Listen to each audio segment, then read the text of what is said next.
नमस्कार दोस्तों, एक बार फिर से आपका स्वागत है।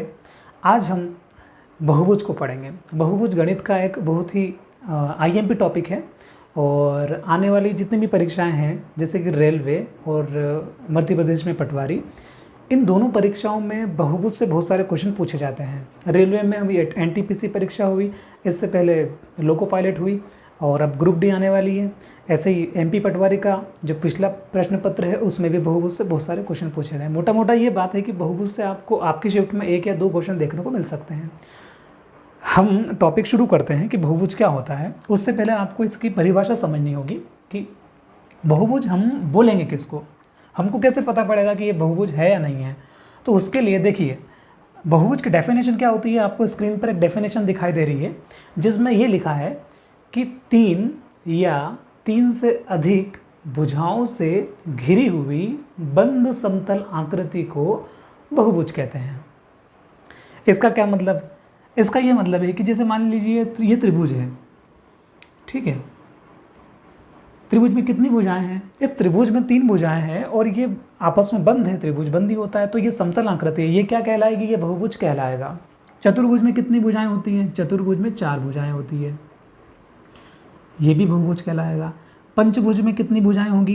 पंचभुज में पांच भुजाएं होंगी, ये भी बहुभुज कहलाएगा। ऐसे ही षटभुज में कितनी भुजाएं होंगी? षटभुज में छह भुजाएं होती है, ये भी बहुभुज कहलाएगा। ठीक है। तो हमारी परीक्षा में जो क्वेश्चन आते हैं वो पूछे जाते हैं समबहुभुज से। किससे पूछे जाएंगे? समबहुभुज से पूछे जाएंगे। समबहुभुज को इंग्लिश में हम क्या कहेंगे? समबहुभुज को हम इंग्लिश में कहेंगे रेगुलर पॉलीगन। इतना आप समझ पाए? बहुभुज किसे कहते हैं ये भी आप समझ गए। मतलब हमने इसके चार टाइप बनाए हैं, टाइप 1, टाइप 2, टाइप 3, टाइप 4। और ये बिल्कुल पक्का है कि जब आप ये चारों टाइप इस वीडियो को पूरा देखने के बाद जब ये चारों टाइप पढ़ लेंगे, समझ लेंगे अच्छे से, तो एक क्वेश्चन भी ऐसा नहीं होगा जो आप नहीं कर पाएंगे परीक्षा में। सबसे पहले आ जाइए टाइप 1 पर। हम हेडिंग लगाएंगे टाइप फर्स्ट। टाइप फर्स्ट में एक महत्वपूर्ण फॉर्मूला है और ये याद रखिए, फॉर्मूला हम सिर्फ लिख रहे हैं, हम फॉर्मूला लगाएंगे नहीं। जो महत्वपूर्ण फॉर्मूला वो क्या है? वो है कि समबहुभुज के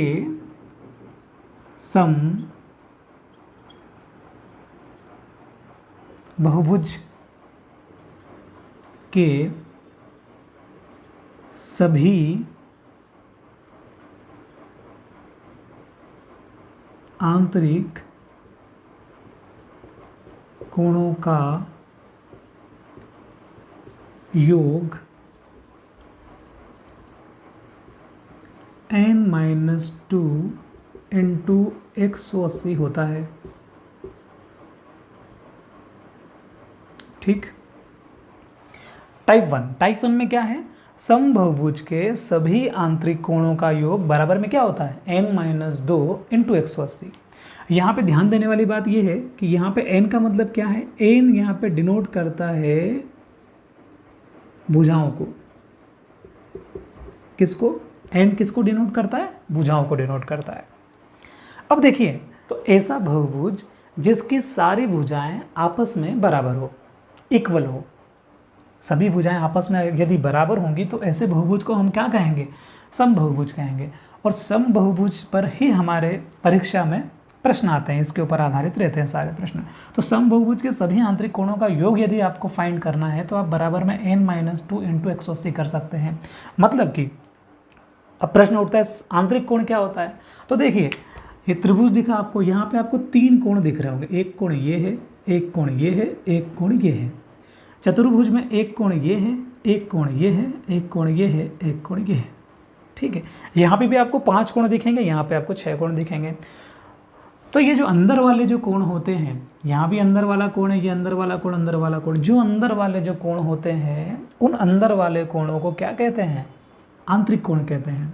बाहर वाले कोणों को क्या कहेंगे? बाहर वाले कोणों को कहेंगे बाह्य कोण। आंतरिक कोण को अंग्रेजी में कहेंगे इंटीरियर एंगल, जो इंग्लिश मीडियम से है, और बाह्य कोण को कहेंगे एक्सटीरियर एंगल। ठीक, इतनी बात समझ में आई।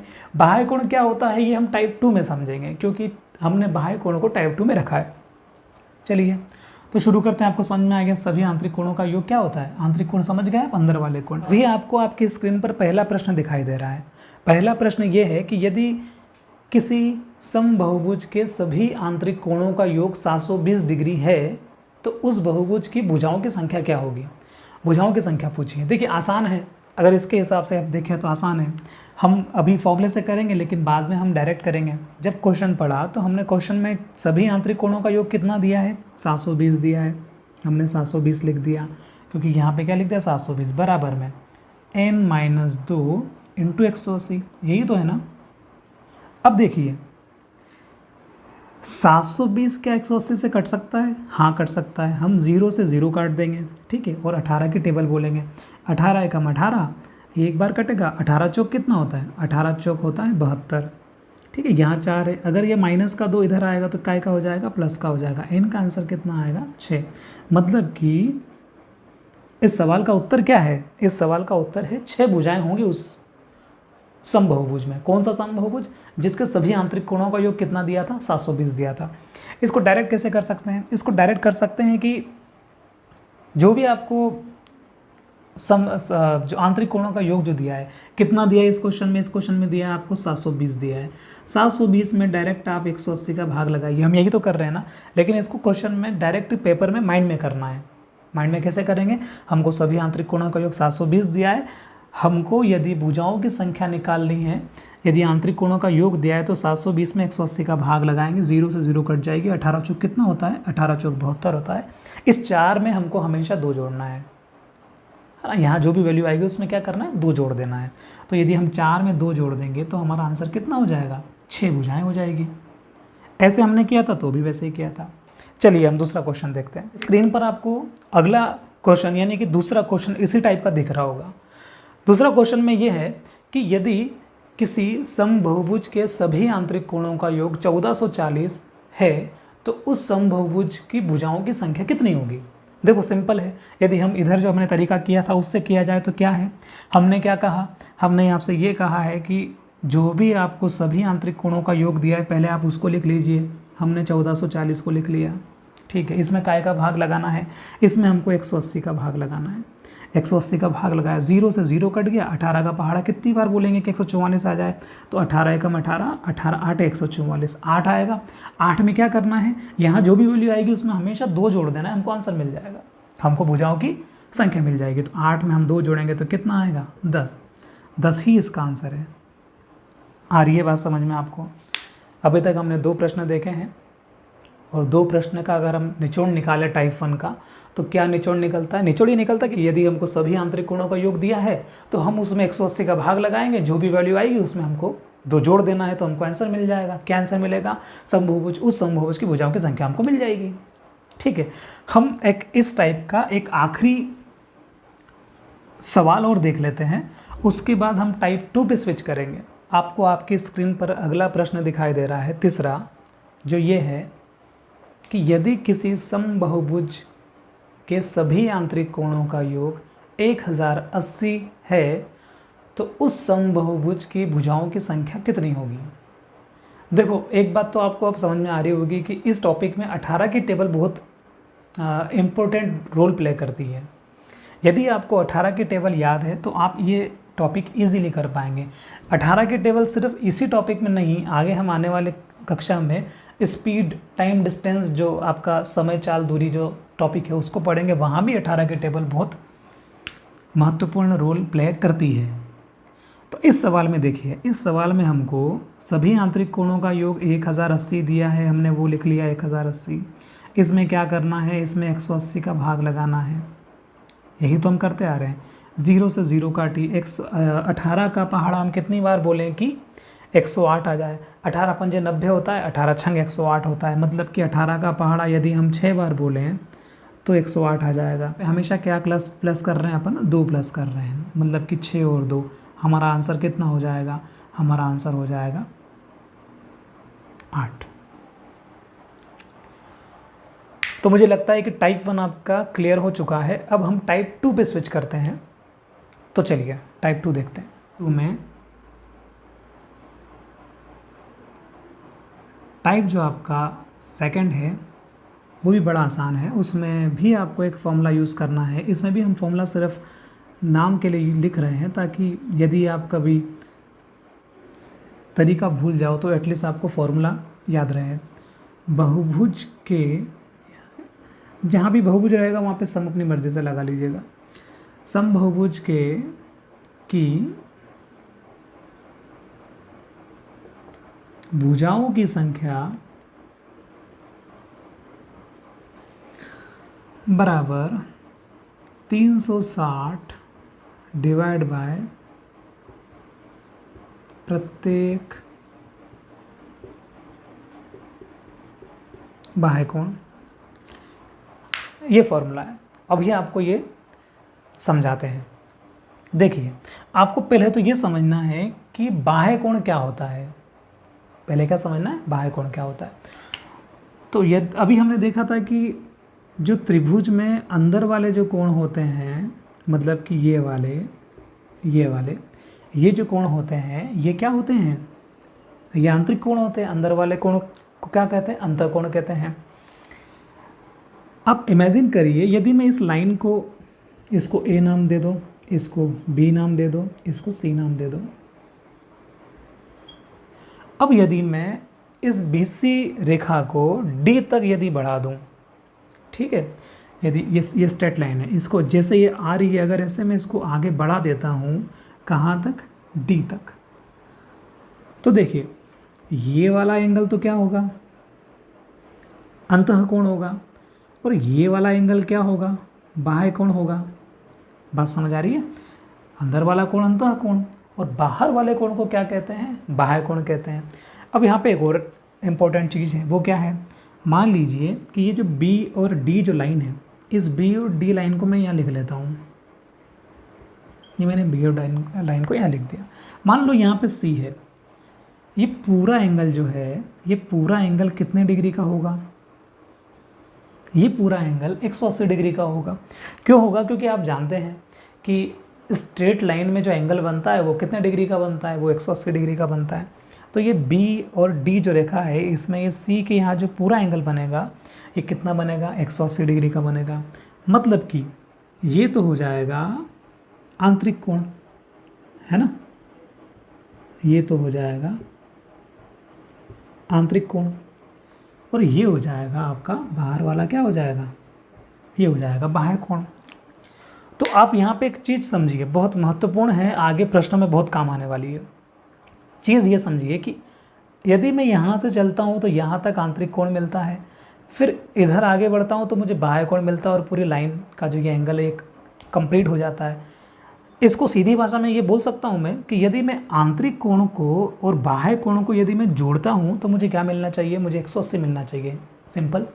देखो कैसे, मान लीजिए कि ये वाला आंतरिक कोण 60 डिग्री का है, जो अंतः कोण है वो कितने डिग्री का है, 60 डिग्री का है।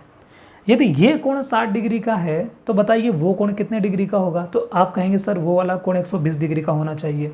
ऐसा क्यों, क्योंकि पूरी लाइन में जो एंगल बनता है स्ट्रेट लाइन में वो कितने का बनता है, 180 का। यदि ये पूरा 180 है और इस 180 में से जो आंतरिक कोण है वो 60 है, तो बाह्य कोण कितना होगा, 120 होगा। मतलब कि हमने क्या किया, हमने 180 से 60 को घटा दिया। 180 में से यदि हम 60 माइनस कर देंगे तो कितना बचेगा, 120 बचेगा। हम क्या सीखे, हम ये सीखे कि यदि हम आंतरिक कोण को और बाह्य कोण को जोड़ेंगे तो योगफल कितना आएगा, 180 आएगा। मान लीजिए मुझे लगता है कि अंतः कोण 110 डिग्री का है, मुझे ऐसा लगता है कि अंतः कोण कितने डिग्री का है, 110 डिग्री का। तो यहाँ कितना आना चाहिए, यहाँ 70 आना चाहिए, तभी तो यहाँ पे कितना आएगा, यहाँ पे 180 आएगा। बात समझे। यदि आंतरिक कोण 80 डिग्री का होगा तो बाह्य कोण कितने डिग्री का होगा। तो आप कहेंगे सर योगफल तो 180 आएगा, तो 80 में मैं 100 जोड़ूंगा तभी तो मुझे 180 मिलेगा। या तो ऐसे करें, या टोटल 180 है उसमें से 80 माइनस कर देंगे तो क्या निकल के आएगा, 100 निकल के आएगा। यदि किसी का अंतः कोण 50 है तो बाह्य कोण कितना होगा। तो आप कहेंगे सर ये 130 होना चाहिए। ये 130 क्यों होना चाहिए, क्योंकि 130 को और 50 को यदि हम जोड़ेंगे तभी तो 180 मिलेगा। बात समझ पाए। मतलब हमने इस लाइन से क्या सीखा कि यदि हम आंतरिक कोण को और बाह्य कोण को जोड़ते हैं तो उसका योगफल 180 डिग्री होता है। अब हम क्वेश्चन पे आते हैं। अब क्वेश्चन नंबर टाइप 2 का क्वेश्चन नंबर फर्स्ट आपको आपकी स्क्रीन पर दिख रहा है। समबहुभुज की भुजाओं की संख्या ज्ञात करिए यदि उसका आंतरिक कोण या अंतः कोण 175 डिग्री का है। देखिए इसका आंसर निकालते हैं। आपको क्या दिया है? आपको दिया है अंतः कोण या आंतरिक कोण, एक ही बात है। आपको आंतरिक कोण दिया है, कितना दिया है? 175 दिया है। अब देखो आपको भुजाओं की संख्या निकालनी है और आप टाइप 2 कर रहे हैं। टाइप 2 में यदि समबहुभुज की भुजाओं की संख्या अगर आपको पता करनी है तो आप 360 में प्रत्येक बाह्य कोण का भाग लगा सकते हैं। प्रत्येक बाह्य कोण मतलब क्या? इसके साथ बाह्य कोण क्या होना चाहिए? आप खुद बताओ। आप कहेंगे कि सर इसका बाह्य कोण तो 5 होना चाहिए। इसका बाह्य कोण 5 क्यों होना चाहिए? क्योंकि अभी हमने वही तो सीखा है कि अंतः कोण और बाह्य कोण का योगफल जो है वो कितना होना चाहिए? वो 180 होना चाहिए। तो ये फिलहाल आपके किसी काम का नहीं है। हमको अभी आंसर लाना है। कैसे लाना है? समबहुभुज की भुजाओं की संख्या होगी 360 में यदि आप प्रत्येक बाह्य कोण का भाग लगाएंगे। प्रत्येक बाह्य कोण कितना निकल के आया? 5 निकल के आया। हमने इसमें 5 का भाग लगा दिया। हमने इसमें 5 का भाग लगाया तो 5 7 तो 35 और 5 दूना 10, मतलब कि 72 भुजाओं वाला समबहुभुज होगा। ठीक है, आप समझ पाए हमने क्या किया? हमको सवाल में आंतरिक कोण दिया था 175 डिग्री और हमको भुजाओं की संख्या पूछी थी। भुजाओं की संख्या अगर हमको पूछी हो तो हम कैसे निकाल सकते हैं? इस तरीके से निकाल सकते हैं। 360 में प्रत्येक बाह्य कोण का भाग लगाएंगे। बाह्य कोण हमको कैसे पता पड़ेगा? बाह्य कोण यदि हमको अंतः कोण पता है तो हम बाह्य कोण बहुत आसानी से निकाल सकते हैं। तो चलिए हम करते हैं प्रश्न 2 जो कि आपकी स्क्रीन पर दिख रहा है।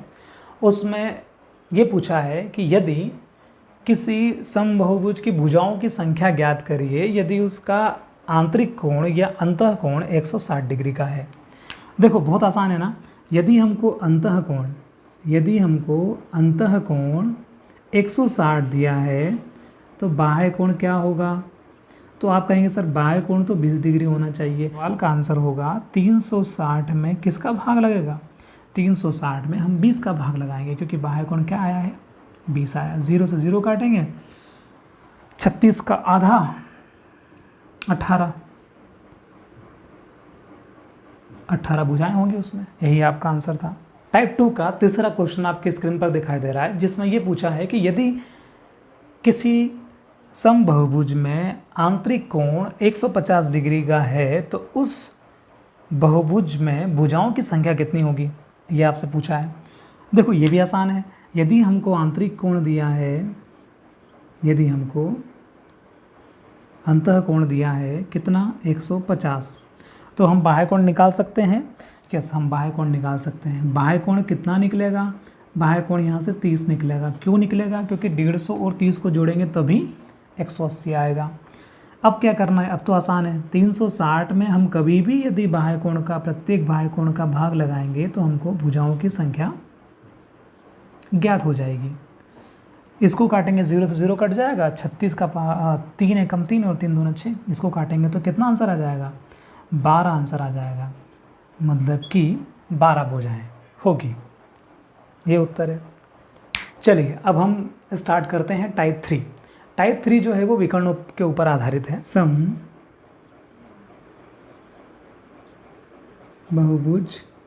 के विकर्णों का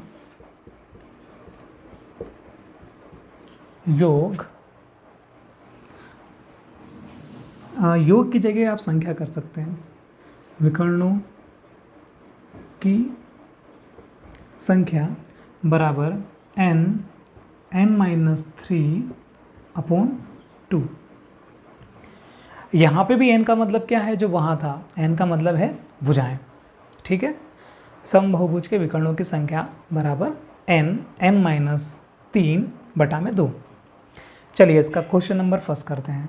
पहला क्वेश्चन आपको दिखाई दे रहा होगा कि एक सामान्य बहुभुज के सभी अंतःकोणों का योग 1440 है तो उस बहुभुज में विकर्णों की संख्या कितनी होगी। देखिए, इस टाइप को करने से पहले थोड़ा सा डिस्कस करना होगा। विकर्णों की संख्या हमको निकालनी है। विकर्णों की संख्या हम किस प्रकार से निकाल सकते हैं? यदि हमको भुजाओं की संख्या पता हो, समबहुभुज के भुजाओं की संख्या यदि हमको पता हो तो हम विकर्णों की संख्या आसानी से निकाल सकते हैं। अब इस क्वेश्चन में हमको क्या दिया है? इस क्वेश्चन में हमको ये दिया है आंतरिक कोणों का योग दिया है। इन दो टाइप में सभी आंतरिक कोणों का योग का कहीं उपयोग हो सकता है क्या? हाँ, यहाँ हो सकता है। यहाँ से निकाल सकते हैं क्या n? देखिए, हमने पहले क्वेश्चन में बहुत बार किया था कि यदि हमको सभी अंतःकोणों का योग पता हो तो हम भुजाओं की संख्या चुटकियों में निकाल सकते हैं। वो कैसे? कि हमको इसका सभी आंतरिक कोणों का योग हमको पता है कितना है, 1440 है, शायद हमने निकाला भी था।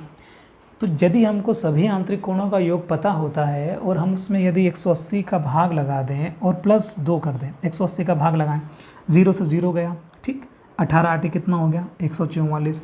8 में क्या जोड़ेंगे? 8 में 2 जोड़ देंगे तो कितनी आ जाएगी भुजाओं की संख्या? 10 आ जाएगी। हमने ये फर्स्ट टाइप में बहुत बार किया है, ठीक है, इसलिए हम इसको दोबारा नहीं करेंगे। 10 आ जाएंगी। क्या हमारा आंसर आ चुका है क्या? नहीं। क्यों? क्योंकि हमको विकर्णों की संख्या फाइंड करनी है, जबकि हमने तो अभी क्या निकाला है? हमने तो भुजाओं की संख्या निकाली है, मतलब कि हमने n का मान निकाला है। उसमें यदि हम पुट कर दें, n की जगह क्या आ जाएगा? 10 आ जाएगा, ठीक है।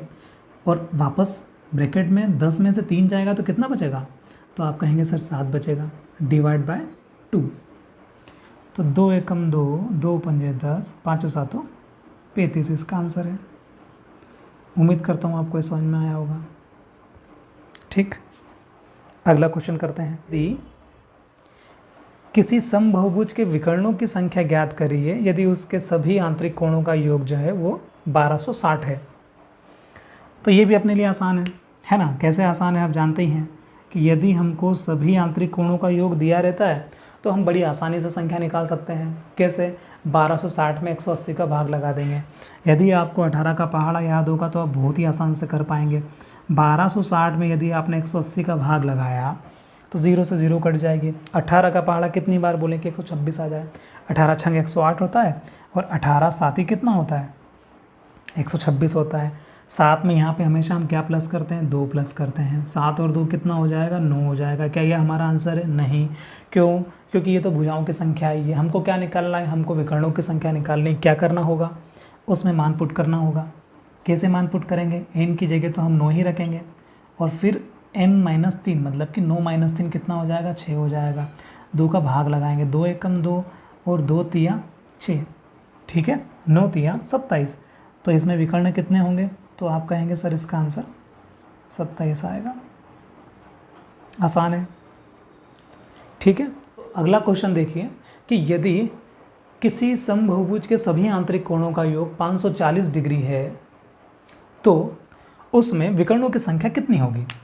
तो देखो, इसका भी आंसर बहुत ही आसान है कि हम 540 में क्या करेंगे? 540 में हम 180 का भाग लगाएंगे। 180 का भाग लगाएंगे, 0 से 0 काटेंगे, 18 एकम 18, 18 तिया 54, 3 बार ये जाएगा। यहाँ क्या करते हैं? यहाँ हमेशा 2 प्लस करते हैं। 3 और 2 कितना हो जाएगा? 5 हो जाएगा। क्या ये आंसर आ गया है? नहीं। क्यों? क्योंकि ये तो भुजाओं की संख्या आई है। हमको क्या करना होगा? हमको विकर्णों की संख्या फाइंड करने के लिए मान रखना होगा। n का मान कितना आया है? 5 आया है। यहाँ रखा 5, ठीक, और 5 में से 3 गया तो कितना बचेगा? 2 बचेगा। 5 में से 3 गया तो 2 बचेगा और बटा में क्या आ जाएगा? 2 आ जाएगा। 2 से 2 कैंसिल हो जाएगा। आंसर कितना आ जाएगा? 5 विकर्ण होंगे पंचभुज में, ठीक।